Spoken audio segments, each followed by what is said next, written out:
Thank you so much for giving this opportunity. और आज भी हमारे पास में ऐसे 2 स्टॉक्स मैंने फाइंड आउट किए हैं जहाँ पर स्विंग ट्रेडिंग अपॉर्चुनिटी इम्पैक्ट अगर आप इन्वेस्टमेंट आइडिया के तौर पर भी कंसीडर करना चाहें तो बन सकते हैं। सो मैं यहाँ पर आपसे बात कर रही हूँ रिको ऑटो की। यहाँ पर अगर आप देखेंगे तो पिछले सेशन में ये लगभग आपको 114 के आसपास ही क्लोज हुआ था। तो अभी हम यहाँ पर 110 से 115 की रेंज के आसपास एंट्री मिले तो दोबारा कंसीडर कर सकते हैं, जहाँ पर हमारे लिए जो टारगेट होंगे 130 से लेकर के अप टू 155 के हो सकते हैं। पॉसिबल जो स्टॉप लॉस रहेगा सेफ लग रहा है जो वो 103 ये स्टॉप लॉस अगर मेंटेन किया तो रिको ऑटो में एक स्विंग ट्रेड की अपॉर्चुनिटी प्लान की जा सकती है। दूसरा स्टॉक है टीना रबर।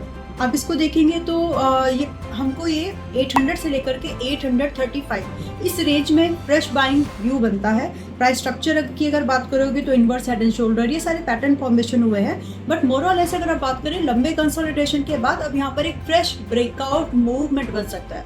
तो कंसिडरिंग दैट टीना रबर्स अभी चल रहा है, आपको यहाँ से जो पॉसिबल टारगेट होंगे 1000 से लेकर के 1180 और अगर आप इन्वेस्टमेंट का प्लान कर रहे हैं मिड टर्म तो आपको 1300 तक का मूवमेंट देखने के लिए मिल सकता है। गुड थिंग इज यहाँ पर भी आपका स्टॉप लॉस जो है वो काफ़ी छोटा है।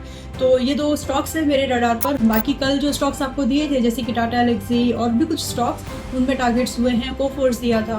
तो जहाँ जहाँ पर आपको टारगेट्स मिल रहे हैं लेवल्स हिट हो रहे हैं कोशिश करिए कि स्टॉक जर्निंग आप टाइम से करें। और फिलहाल ग्लोबल मार्केट की तरफ से जो भी सेंटिमेंट्स आप सबको मालूम है कि उतना स्ट्रॉन्ग मूवमेंट मिसिंग है फिलहाल हमारी मार्केट पॉइंट ऑफ व्यू से। तो ट्रेडिंग जब आप कर रहे हैं तो टाइम से प्रॉफिट बुकिंग भी करिए। एनीवेज ट्रेडिंग एंड इन्वेस्टमेंट दोनों ही सब्जेक्ट टू मार्केट रिस्क है, उसको समझते हुए काम करिएगा। एंड जो भी स्टॉक्स अभी हमने रेकमेंड किए उसमें से किसी भी स्टॉक में मेरी कोई पर्सनल होल्डिंग्स नहीं है। I have no conflict of interest in any of the stocks. Past performance future में रेप्लिकेट हो गया ऐसा कुछ भी गारंटी नहीं है। सेबी लाइसेंस एनएसएम सर्टिफिकेट किसी भी तरह से प्रॉफिट की गारंटी नहीं देता है। अपने फाइनेंशियल एडवाइजर से पूछ कर ही कोई भी डिसीजन लीजिए। Thank you so much.